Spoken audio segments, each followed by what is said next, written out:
Nah ini tadi, ini cupang-cupangnya sangat luar biasa tuh. Tuh banyak memang. Di sini banyak ikan cupang. Semuanya ternak sendiri kata Bang Mawar tuh. Tuh kata Bang Mawar semuanya ternak sendiri. Gitu. Tapi dia bohong. Dia bilangnya ikannya ini adalah ikan ori Thailand gitu. Sudahlah, kalau Bang Mawar ya terserah Bang Mawar lah mau jualan seperti apa. Cuman aku gini, kali ini aku mau apa ya, aku tiba-tiba terpikir satu buah ide gitu. Jadi kemarin aku banyak banget gitu nge-scroll di Facebook, di grup ya, di Facebook kan ada grup tuh ya grup Facebook lah kebanyakan tuh. Itu banyak banget isu-isu tentang ikan-ikan terkini gitu, baik cupang maupun cana gitu, dan sangat unik gitu, luar biasa gitu. Pertama gue mungkin bahas cana dulu, dikit dong ya, mungkin penonton cupang harap bersabar gitu. Jadi gue ngomongin cana dulu. Cana itu sekarang lagi banyak beredar orang-orang yang ngutang ikan dan dia kabur dan skip lah. Padahal dulunya itu dia teman baik, bahkan teman baik gitu ya. Ini nggak semuanya teman baik sih, mungkin teman dalam berusaha, teman dalam jual beli gitu lah ya. Tapi ada beberapa yang teman baik hancur karena uang gitu. Bukan karena uang, karena ikan nggak bayar gitu ya. Gue ngomentarin seperti ini. Jadi faktanya seperti ini. Jadi sebenarnya di ikan itu ada risiko-risiko yang perlu dipikirkan gitu. Nah, kondisi kemarin itu, jadi gini, kan sebenarnya kan tiap orang itu mengambil bagian dalam bermain ikan ya. Ada di pucuk paling tinggi itu di hulu apa hilir sih kalau di atas tuh? Hulu ya. Di hulunya itu ada importir. Bukan importir dulu ya, ini hunter. Karena kalau ikan cana itu banyak juga kan ikan tangkapan alam ya. Yang lagi rame itu ikan tangkapan alam. Nah, si hunter ini itu ngirim ke supplier di negaranya masing-masing gitu ya. Habis itu katakan Indonesia kita memiliki importir, dia ngimpor ikan dari katakanlah dari India ya. Nyampe lah itu ke importir. Nah, saat ikan nyampe di importir, ada satu risiko yang ditanggung oleh si importir. Sebenarnya banyak sih risikonya, cuman gue ngomongin satu aja dulu ya, yaitu adalah risiko kematian si ikan. Gue nggak tahu tuh ya, apakah mereka ada perjanjian bahwa kalau ikan mati diganti atau segala macam gitu. Tapi yang pasti kalau ikan matinya di tangan si importir, pasti ya tanggungnya si importir sendiri gitu. Karena dulu gue pernah sih datang ke tempat importir itu, datang 500 yang mati 2,5 gitu, setengahnya gitu mati. Nah itu udah risikonya si importir gitu.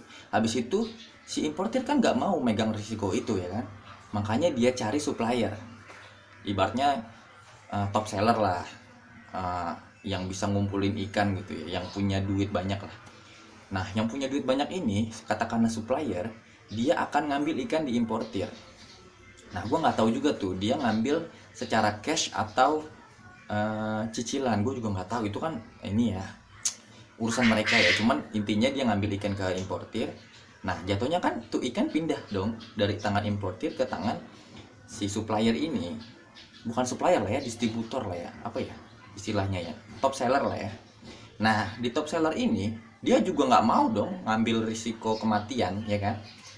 Nah tadi udah pindah tuh, risiko kematian udah pindah ke tangan supplier, katakan supplier lah ya biar gampang aja ya nyebutnya ya. Udah pindah ke tangannya supplier, maka si importir memegang risiko juga. Risikonya adalah kalau dia ngasih ngasih piutang ke si supplier, maka akan ada risiko gagal bayar ya kan. Karena kemungkinan si supplier bisa nggak bayar ke importir itu terhadap ikan yang diambil kalau dia nyicil jatuhnya ya. Tapi kalau dia ngambil cash, si importir cenderung nggak ada risiko, udah hilang risikonya dia karena dia udah berhasil menjual ikannya gitu ya. Oke, kelar, sampai di situ kelar. Nah permasalahannya kemarin itu kondisi ikan banyak masuk ke Indonesia gitu ya. Orang berlomba, karena gue nggak tahu ya, mungkin menilik tahun sebelumnya Cana ini lagi rame banget gitu ya, banyak akhirnya yang berlomba-lomba datengin ikan dari luar gitu. Nah si hunter mah demen aja kan ngumpulin ikan ya kan. Nah ini risiko udah pada banyak diimportir nih. Pertama nih, importir udah pada megang ikan banyak nih. Importir udah mau ngelepas risiko itu, dilepas ke supplier ya kan. Supplier juga pasti mau ngelepas, akhirnya dia kumpulin lah reseller. Nah yang kemarin terjadi itu adalah reseller ini itu nggak semuanya ngambil cash, karena gue pernah ngobrol sih ke teman gue juga, termasuk ada yang supplier sih. Jadi dia itu nggak bisa jual ikan kalau dia nahan terus, ibaratnya ikan ditahan aja udah dipelihara gitu. Makanya dia ya udahlah, dia ngutangin ke orang-orang yang dipercaya sama dia, termasuk teman-temannya dia juga dikasih gitu, kasih. Nah cuman karena ikan beredar banyak, akhirnya adalah beberapa pihak yang merusak harga.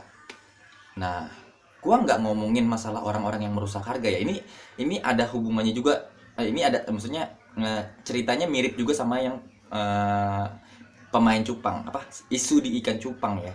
Cuman ya karena memang sama-sama ikan ya, cuman bedanya gini. Kalau di ikan cupang itu satu ikan banyak warna. Kalau cana misalkan asiatica aja paling cuma ada 3 varian kan warnanya. Atau red stripe, ya udah red stripe aja gitu. Atau yang lebih gampang auranti lah. Auranti kan cuma satu warna, gold doang warnanya. Tapi cupang, katakan cupang plakat, warnanya tuh udah banyak. Dari pelangi aja warnanya udah Meiji, Hibini, Apu, udah banyak. Abis itu dikombinasi, banyak banget ya, bisa satu ikan tuh bisa ribuan warna sebenarnya. Itu yang membedakan antara cupang dan cana. Nah ini gua akan ngomongin kenapa ikan cana bisa rusak menurut gua, versi gua. Nah setelah itu gue perhatiin, karena ikan udah banyak nih, di reseller ini udah pada masing-masing udah pada megang ikan kan, udah punya amunisi nih. Nah dia mah harus ngejual ke hobiis dong, karena memang hilirnya itu adalah hobiis, karena memang hobiis yang akan memegang ikan itu lama. Atau kalau nggak hobiis paling petani atau apa namanya, breeders, karena breeders juga perlu indukan kan, indukan juga biasanya dapat dari tangkapan alam gitu.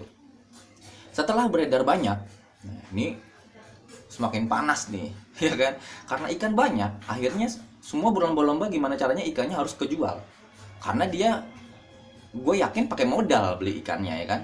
Jadi dia ngambil tipis-tipis tuh, orang pada banting-bantingan harga ya kan. Tapi yang parah sebenarnya, gue paling gak suka itu sama, ini versi gue ya, gue paling gak suka itu sama orang dagang dengan cara lelang. Karena apa? Lelang itu harga terpampang di umum ya kan. Nah biasanya lelang itu udah ada apa namanya, ada patternnya. Contoh gini, orang-orang kan pasti akan belajar tentang harga pasarannya berapa sih gitu ya. Katakan auranti 12 cm harga pasaran 500.000 gitu ya. Terus ada orang lelang dari OB0 katakan. Saat di OB0 itu akan bergulir tuh bid tuh, pasti orang akan OB terus 100.000, 200.000, 300.000. Nah pas di tahap sudah mendekati ke harga pasaran, pasti akan cenderung stop. Katakan di 400.000 stop gitu kan. Tapi kan katakan modalnya 300.000 misalkan, dia kan udah untung 100.000 gitu kan. Atau misalkan ekstrimnya gitu ya, modalnya 300.000, terus dia cuman close bid di 325.000, itu tetap untung 25.000 satu ikan, kan lumayan. Nah inilah pikiran-pikiran reseller baru gitu kan. Kenapa? Mereka yang penting ikan keluar cepet. Nggak cuman baru sih sebenarnya ya, karena kadang orang-orang lama juga berpikiran seperti itu gitu. Yang penting kan cuan datang cepet, risiko ikan mati di dia nggak lama gitu, jadi dia nggak ngekip lama-lama gitu.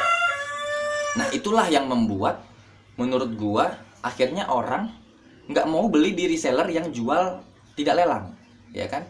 Otomatis orang yang tidak lelang ini akan pusing, karena dia harus ngekip ngasih makan banyak udang loh.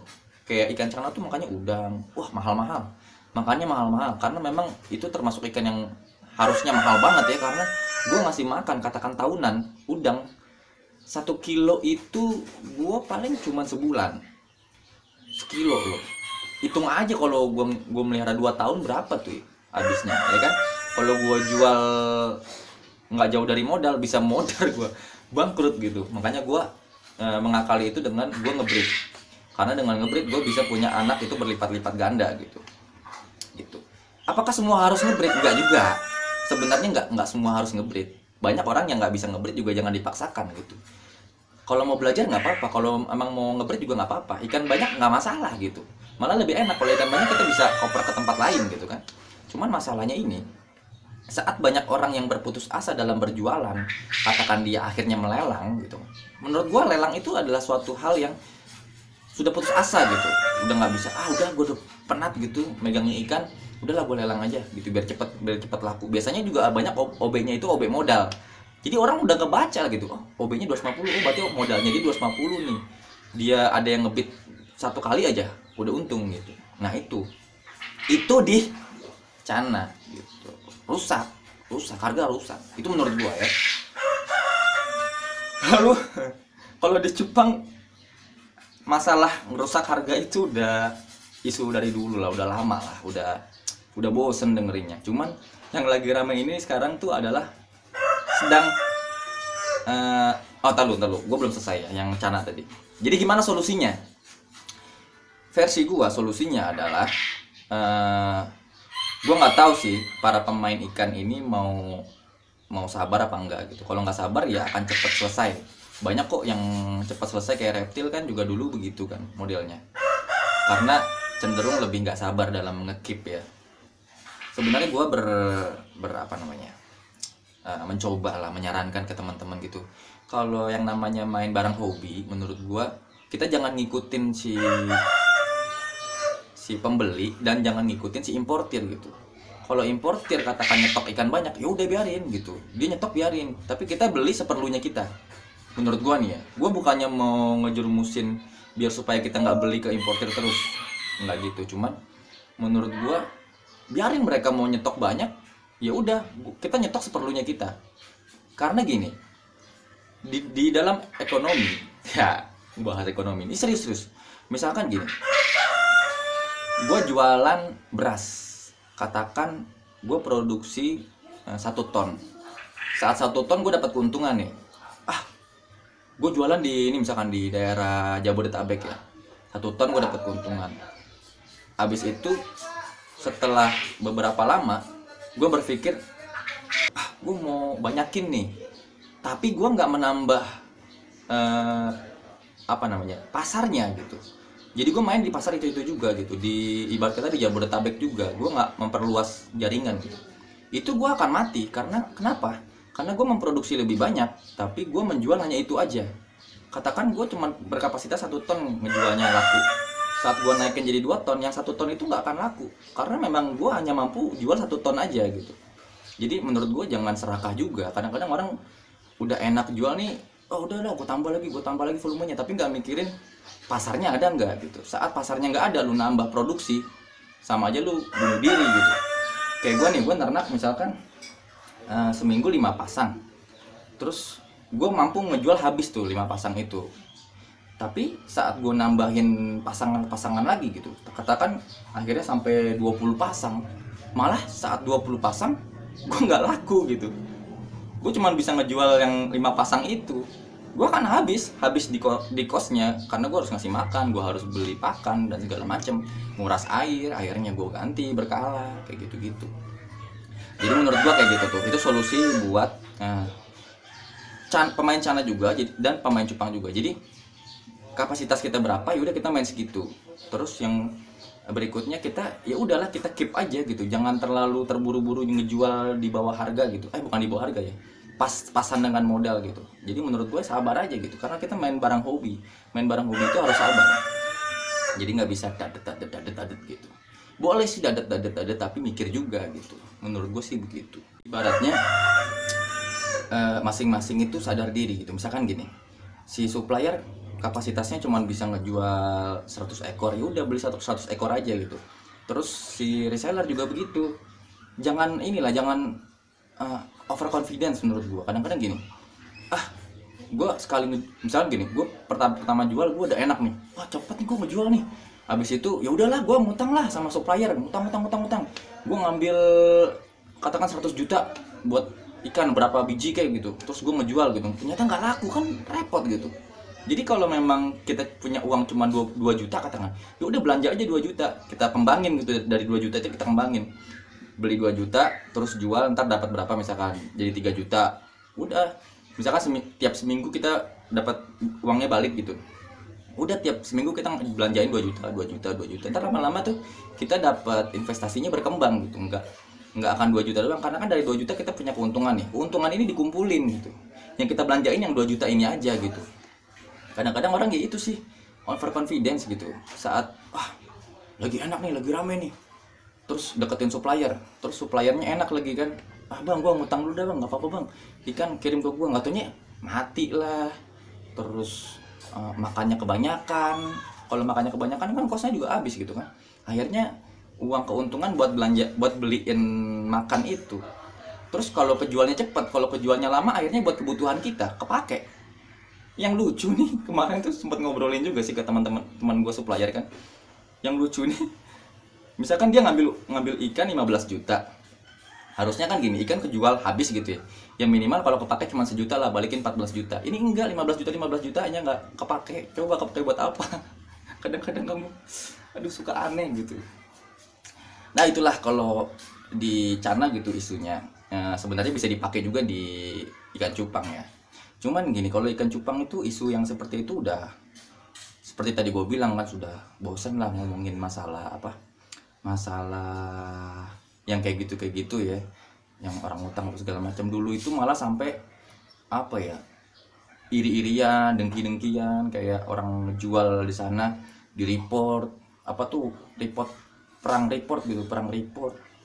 Terus malah ada yang sampai main lapor-laporan polisi dulu ya. Sempet gue juga dulu mau dilaporin polisi, cuman gara-gara ngomong oke lah, gue anggap itu kesalahan gue lah. Cuman menurut gue nggak segitunya lah ya, maksud gue terlalu sensitif sih. Memang nggak cuma di cupang sih, nggak cuma di Cana gitu. Sekarang itu memang sensitif banget gitu, apalagi kalau lagi ngomongin masalah duit gitu, yang berurusan dengan duit ya. Kayak misalkan gue lagi jualan, terus gue dikatain, otomatis ganggu jualan gue misalkan. Nah itu pasti sensitif. Padahal mah sebenarnya saat gue jualan, gue dikatain, justru malah buat gue introspeksi diri, menurut gue kayak gitu.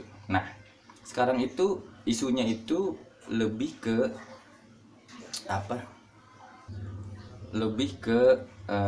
main salah-salahan sekarang. Jadi kemarin tuh gue sempat ngeliat di grup-grup cupang gitu ya, di grup-grup Facebook terutama ya, itu banyak seller yang nyalahin buyer. Katanya buyer kok sekarang nawar harga rendah banget, akhirnya jadi merusak harga gitu. Masa blurim gue ditawar 40.000 gitu. Sebenarnya tuh menurut gue tuh lucu banget gitu. Lu nggak bisa nyalahin buyer gitu. Terus ada lagi seller nyalahin seller lainnya, misalkan, kok lu jualan harga lu 20.000 sih, jangan jual 20.000 dong, ikutin gua 100.000 gitu. Terus nggak bisa juga begitu gitu. Gimana ya menurut gue ya. Kalau di cupang itu sebenarnya menurut gue itu tiap orang itu juga harusnya mikirin pasarnya masing-masing aja, mikirin segmennya masing-masing aja gitu. Ya memang gue juga kadang-kadang suka mengedukasi untuk seller-seller baru gitu katakan ya. Misalkan kadang-kadang kan seller-seller baru tuh nggak tahu harga mereka. Makanya saat mereka ngasih harga murah untuk ikan yang pasarannya mahal, itu gue juga suka bukan nasihatin sih, ngasih unjuk aja gitu. Jangan lu jual segitu, kasihan yang lain-lain jualnya udah tinggi, lu harusnya ngikutin aja. Sebenarnya kan gampang, lu tinggal ngikutin aja harga yang lagi rame. Misalkan blurim harganya pasarannya 100.000, ya udah jualnya 100.000 gitu, tinggal ngikutin kan gampang. Tapi nggak semua orang perekonomiannya sama gitu. Jadi katakan seller A kosnya lebih rendah gitu, dia ternak sendiri, kosnya lebih rendah, dan dia butuh uang lebih cepat. Katakan dia perlu buat makan keluarganya, buat ya segala macam, dia nggak mungkin nunggu. Mungkin di pasarnya dia itu nggak gini, orang ngejual itu juga berdasarkan daya beli followersnya, katakan followers lah ya.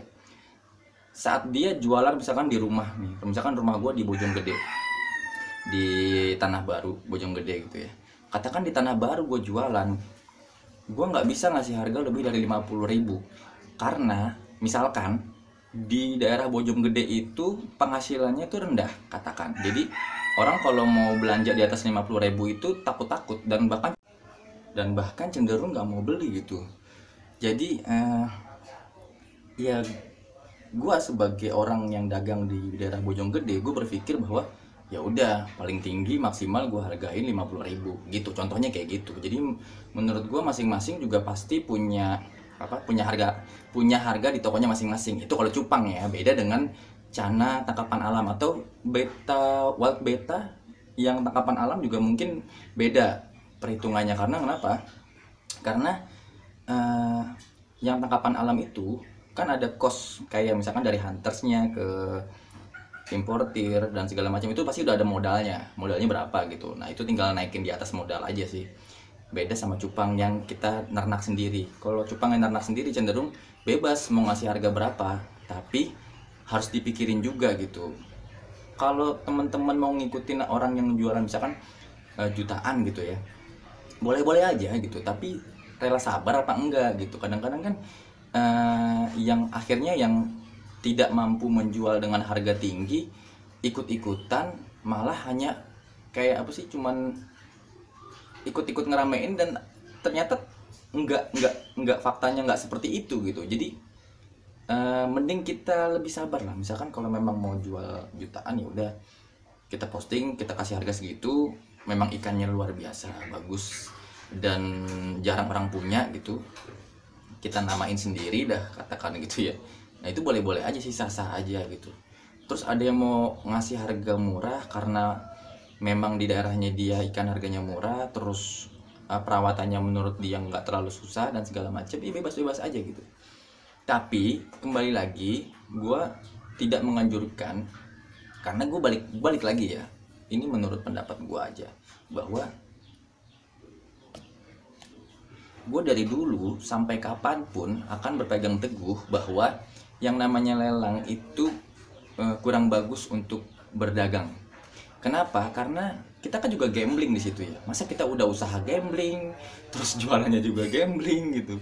Dan apa sih? Dan sebenarnya tujuannya ngelelang itu menurut gua yang paling baik adalah tujuannya untuk mengetahui harga, cek ombak. Kalau katakan seperti itu. Biasanya ikan-ikan yang baru datang atau baru keluar gitu, warna apa, misalkan warna gold jogres gitu, baru gitu, mau ngecek harganya harga berapa, awalnya lelang dulu nggak apa-apa gitu untuk mengetahui harga. Tapi saat jual lelang untuk kebutuhan, katakanlah aduh ikan gue nggak laku-laku, ya udahlah gue lelang aja gitu, itu jatuhnya jual apa ya, bukan barang unik lagi, bukan lelang barang unik lagi, tapi udah lelang barang yang nggak laku. Kayak gitu sekarang tuh udah beredar yang kayak gitu loh. Tapi nggak bisa disalahin juga ya, terserah mereka aja gitu, mereka mau ngelelang barang unik atau nggak unik, atau seperti apa, mau cara seperti apa, mau mereka bikin konflik dulu, mau berantem dulu gitu, ya itu sah-sah aja. Ya balik lagi, gue bukannya bilang urusin aja dagangan lo masing-masing, nggak gitu ya, cuman kita memang harus saling ngingetin gitu. Kalau kita memang ada yang salah, kita ingetin. Jadi menurut gue, buat apa sih kita apa sih namanya, rame-rame gitu, kayak sekarang nih udah kayak nyalahin, masa sekarang buyer disalahin gitu, buat apa buyer disalahin, terus ada lagi nyalahin seller lain gitu. Nggak penting juga gitu nyalahin seller lain karena jualnya lebih murah atau jualnya lebih kemahalan, atau ada yang bohong-bohong, nipu-nipu gitu, padahal yang beli temannya sendiri gitu. Ya memang itu perbuatan tercela dan tidak terpuji, cuman ya udah terserah mereka lah. Yang penting gua menyarankan solusi untuk pemain ikan cupang ini, atau pemain cana juga ya, atau pemain hewan-hewan hobi-hobi apapun, menurut gua sama aja ya, mau reptil mau apalah semua ya. Menurut gua itu karena kita main barang hobi, jadi kita lebih sabar aja, jualannya juga jualan santai. Kan bukan dagang sembako ya. Kalau dagang sembako ya harus cepet lah, dagang baju gitu harus cepet lah. Masa apa ya, barang-barang apa ya, kayak makanan ya gitu, kita harus ngejar cuan lah. Tapi kalau barang-barang hobi, masa terlalu banget ngejar cuan sih? Santai aja lah, orang kita juga masih bisa makan dari yang lain ya kan. Cupang kejual laku bisa beli mobil, ya syukur gitu. Cupang laku kejual bisa beli tanah, ya syukur gitu. Tapi saat cupang kita basickan untuk makan sehari-hari, akhirnya kita bisa menghalalkan segala cara. Itu yang kurang baik. Kenapa? Karena menurut gua ini barang hobi. Sekali lagi, ini barang hobi. Kita nggak bisa memperlakukan ikan cupang seperti sembako. Kalau dibilang ikan musiman, ya ini ikan musiman. Kadang lagi naik, kadang lagi turun gitu. Wajar gitu. Kalau lagi banyak ya harganya turun, ya wajar gitu. Saat lagi turun ya kita gini, saat lagi naik ya kita pintar-pintar jualan dan pintar-pintar saving, jangan boros. Kadang-kadang nih orang kan mungkin halusinasinya udah tinggi gitu, akhirnya wah gue lagi naik nih, beli apa aja lah, udah semua kita beli gitu. Akhirnya saat lagi turun tuh barang kita jual-jualin lagi buat beli beras gitu. Kadang-kadang kayak gitu. Dan menurut gue kurang bagus gitu. Kita harus bijaksana gitu menyikapi perikanan ini gitu. Jadi saat lagi naik nih, udah kita jual mahal kan, punya duit banyak kita simpen, nabung gitu, nabung yang banyak. Nanti saat lagi turun kita nyari sampingan yang lain gitu, entah main ikan yang lain atau main yang lagi rame-ramenya gitu kan. Misalkan lagi ada rame kelinci babi gitu, ya udah kita main kelinci babi dulu gitu. Tapi kan kita udah punya uang modal tadi yang kita simpen yang saat cupang lagi naik-naiknya. Ini kadang-kadang enggak, udah kita bikin kolam, banyakin kolam, ngutang ke bank 500 juta, bikin kolam, bikin terpal segala macem, saat lagi ambruk, gagal bayar, bank nagih. Jangan kayak gitu. Terus juga kita nggak usah nyalahin lah, nggak usah nyalahin bayar, nggak usah nyalahin orang punya ikan banyak, biarin dia punya ikan banyak. Nggak usah nyalahin orang jual ikan mahal, biarin dia jual ikan mahal. Nggak usah nyalahin orang dulu gue memang tukang nyalahin, tapi gue nyalahin itu dalam artian gue kritik dan gue kasih solusi. Tapi orang yang gue kritik dan gue kasih solusi aja dia marah loh, sampai ngelaporin polisi loh. Udahlah, nggak usah dibahas, pokoknya gitu. Intinya gitu. Tapi kembali lagi, ini hanya pendapat gue aja, karena sebenarnya aku mau ngaku, sebenarnya aku adalah mawar. Aku mawar, rasakan itu. Aku akan membuat kejahatan di muka bumi ini karena aku mawar. Aku hanya mempedulikan cuan. Au, au, au, au, au. Au, au, au, au, au, au. Aku beli cupang sepasang 2.000-an. Ku beli tempat makan untuk berternak ikan cupang. Ku beli Artemia 20.000 dapat 1 gram. Au, au, au, asiknya belikan cupang. Au, au, au, punya kan cupang. Au, au, au, asiknya jadi kang cupang. 4 bulan bayar sekolah. Mau, mau, mau, mau, mau. Mau, mau, ikan cupang. Mau, mau, mau, mau, mau, mau. Mau, mau, mau, ikan cupang.